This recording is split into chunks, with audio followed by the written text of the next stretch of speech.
ወደ ሩሲያው ፕሬዝዳንት ቭላዲሚር ፑቲን መኖሪያ የተወረወሩት 91 ድሮኖች መነጋገሪያነታቸውን ቀጥለዋል። ከአሜሪካው ፕሬዝዳንት ዶናልድ ትራምፕ አንስቶ በመላው ዓለም ያሉ መሪዎች በድርጊቱ ላይ ውግዘታቸውን እያሰሙ ይገኛሉ። ዩክሬን እኔ የለሁበትም፣ ሩሲያ እኛን ለማጥቃት ምክንያት እየፈለገች ይሆናል እንጂ የለንበትም እያለች ትገኛለች። በቭላዲሚር ፑቲን መኖሪያ ላይ የተሰነዘረው ጥቃት በሩሲያ የአየር ኃይል ሙሉ ለሙሉ መክሸፍ ቢችልም ድርጊቱ ግን ቀላል ትርጉም አልተሰጠውም። በሰላም ስምምነት ሂደቱ ላይም የራሱን ችግር እንዳይፈጠር እየተሰጋ ይገኛል። ዶናልድ ትራምፕም እንኳን ረጅም ርቀት ሚሳኤል ለዚያች ሀገር አልሰጠን ብለው ተናግረዋል። በፑቲን ላይ የተሰነዘረው ጥቃት የትራምፕ ቁጣ እንዲገነፍል ማድረጉም ይታወቃል። ይህ እንደተጠበቀ ሆኖ ትራምፕና ኔታንያሁ በፍሎሪዳ ሲገናኙ ሐማስና ኢራን ላይ ዝተዋል። ሐማስ ትጥቁን ካልፈታ ወዮለት ያሉት ትራምፕ ኢራን በድጋሚ በእስራኤል ልትጠቃ እንደምትችልም አስጠንቅቀዋል። ኢራንም ጠበቅ ያለ ምላሽ ሰጥታለች። ይህ እንደተጠበቀ ሆኖ ቀጠናችንን ያመሰው የሶማሌላንድ ጉዳይ አሁንም መነጋገሪያነቱን ቀጥሏል። የተባበሩት መንግስታት ድርጅት የጸጥታው ምክር ቤትም በጉዳዩ ላይ ባደረገው ልዩ ስብሰባ ለሶማሊያ በአንጻራዊነት ድጋፍ የተገኘ ቢሆንም አሜሪካ በጉዳዩ ላይ የያዘችው አስገራሚ አቋም ግን የሶማሊያን ልብ የሞላ ነበር ማለት አይቻልም። ምነው ለእስራኤል ሲሆን ተሰበሰባችሁ ያለችው አሜሪካ እስራኤል የፈለገችውን ሀገር ዕውቅና የመስጠት መብት አላት ማለቷ መነጋገሪያ ሆኗል። አሜሪካ ዕውቅና ለመስጠት የተቀየረ ፖሊሲ እንደሌላት ብታሳውቅም ይህንን ማለቷ ብቻ ትርጉሙ ከበድ ያለ እንደሆነ ተወስዷል።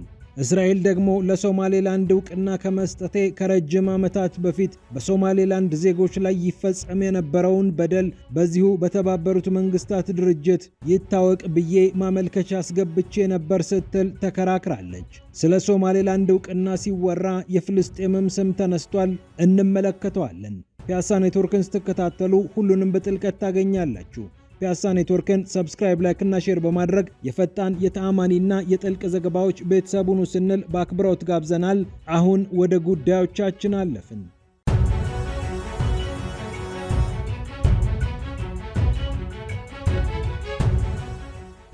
የፑቲን መኖሪያ ላይ የተሰነዘረው ጥቃት መነጋገሪያነቱን ቀጥሏል። የዓለም መሪዎችም ውግዘታቸውን እያስከተሉ ይገኛሉ።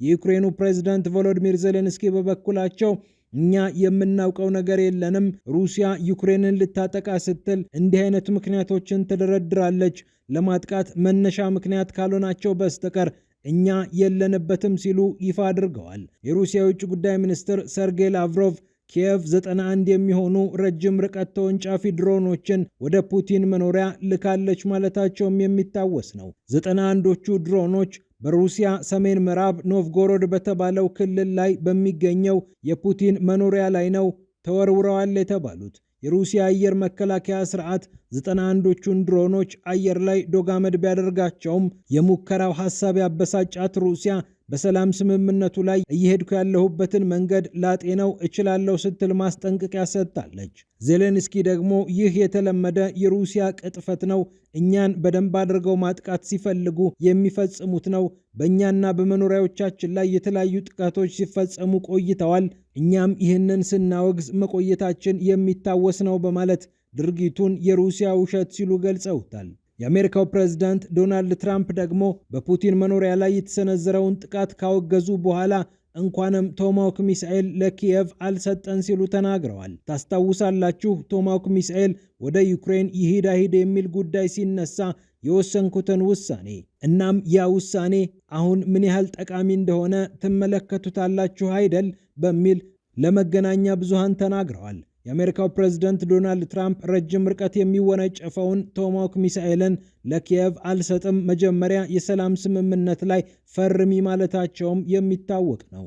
91 አጥፍቶ ጠፊ ወይም ካሚካዚ ድሮኖች ናቸው ወደ ፑቲን መኖሪያ የተላኩት። ፑቲን በስፍራው ይኑሩ አይኑሩ ለጊዜው የታወቀ ነገር ባይኖርም ድሮኖቹ ምንም አይነት ጉዳት አለማድረሳቸው የተረጋገጠ ሆኗል። ቶማሃውክን ጨምሮ አሜሪካ ሰራሽ ክሩዝ ሚሳኤሎችን ለዩክሬን ያለመስጠታቸውን ውሳኔ ያደነቁት የአሜሪካው ፕሬዝዳንት በጉዳዩ ላይ ግን ቁጣቸው እንደገነፈለ ታይቷል።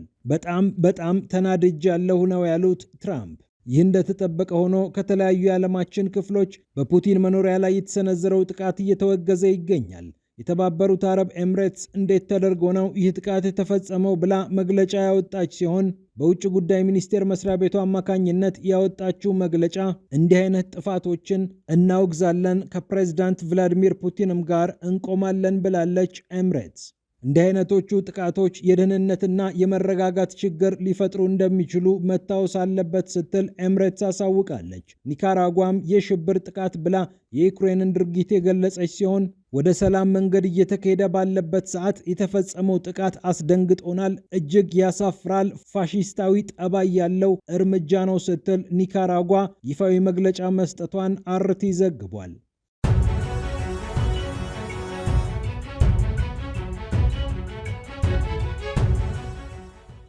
ይህ እንደተጠበቀ ሆኖ የአሜሪካው ፕሬዝዳንት ዶናልድ ትራምፕ እና የእስራኤሉ ጠቅላይ ሚኒስትር ቤንያሚን ኔታንያሁ በአሜሪካ በተገናኙበት ሰዓት የፍልስጤም፣ የኢራን፣ የሐማስ ስሞች ተነስተዋል። ሐማስ ትጥቅ ካልፈታ ወዮለት ተብሏል በዶናልድ ትራምፕ። 20 ነጥቦች ያሉት የሰላም ሐሳቤ ይህንኑ ያመላከተ ነበር ያሉት ትራምፕ ሐማስ ትጥቅ የማይፈታ ከሆነ ዋጋ በከፍተኛ መጠን ይከፍላል ሲሉም አስጠንቅቀዋል። የእስራኤሉ ጠቅላይ ሚኒስትር ቤንያሚን ኔታንያሁ ደግሞ ትራምፕን ልዩ ወዳጅ፣ የምንጊዜም ምርጥ የእስራኤል ወዳጅ ሲሉ ገልጸዋቸዋል። ወዳጆች በችግር ጊዜ እውነተኛ ባህሪያቸው ይታያል ያሉት ኔታንያሁ ትራምፕን የሚያሞካሹበት ቃል አጥተው ተቸግረው ታይተዋል። ከሐማስ ትጥቅ መፍታትና ለመፍታት ጉዳይ በተጨማሪ የአሜሪካው ፕሬዝዳንት ዶናልድ ትራምፕ ያነሱት የኢራንን ጉዳይ ነው። ኢራን የባሊስቲክ ሚሳኤል ፕሮግራሟን ዳግም መገንባቷ አስጊ ነው ያሉት ትራምፕ ዳግም ሌላ ጥቃት ሊፈጸምባት እንደሚችልም አስጠንቅቀዋል። ጥቃቱ ሊመጣ ይችላል በማለት አሊ ሻምካኒ የተባሉ የኢራን መንፈሳዊ መሪ አያቶላ አሊ ሆሚኒ ከፍተኛ የፖለቲካ አማካሪ በበኩላቸው ምላሽ ሰጥተዋል። አሊ ሻምካኒ እንዲህ አይነቱ ማስፈራሪያ የማያዳግም ምላሽ የሚሰጠው መሆኑን ልታውቁት ይገባል ሲሉ ነው ምላሻቸውን የሰጡት።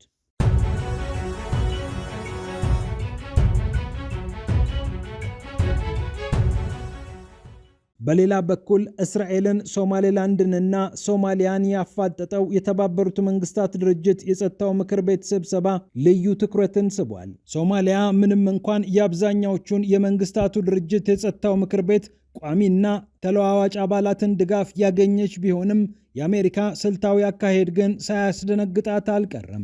5 ቋሚና 10 ተለዋዋጭ አባላት ያሉት የተባበሩት መንግስታት ድርጅት የጸጥታው ምክር ቤት ከአሜሪካ በስተቀር ሁሉም የእስራኤልን የሶማሌላንድ እውቅና አውግዘዋል፣ ተቆጥተዋል። በኒውዮርኩ የመንግስታቱ ድርጅት የመሰብሰቢያ አዳራሽ የተደረገው ስብሰባ ላይ አቡበከር ዳሂር ኦስማን የተባሉት በመንግስታቱ ድርጅት የሶማሊያ አምባሳደር የእስራኤል እውቅና የለየለት የወረራ ድርጊት ነው ሲሉም ኮንነዋል።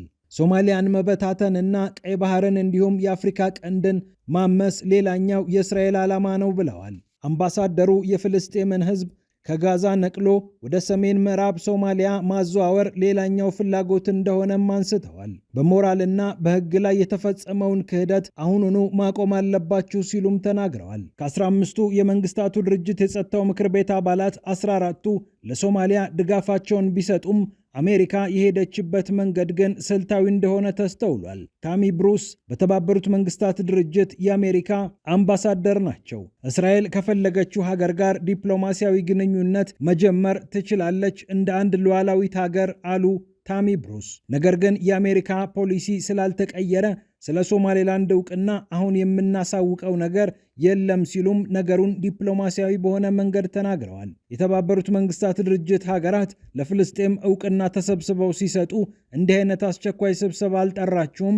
ምነው ለእስራኤል ሲሆን ፈጠናችሁ? በማለት ታሚ ብሩስ መናገራቸውም መነጋገሪያ ሆኗል። በመንግስታቱ ድርጅት የእስራኤል ምክትል አምባሳደር የሆኑት ጆናታን ሚለር በበኩላቸው እኛ በሶማሊያ ላይ መጥፎ ነገር ለማድረግ አይደለም የሞከርነው፣ ለሀገር እውቅና መስጠት መልካም ዕድል እንጂ እንደ ጥፋት መቆጠር የለበትም ብለዋል።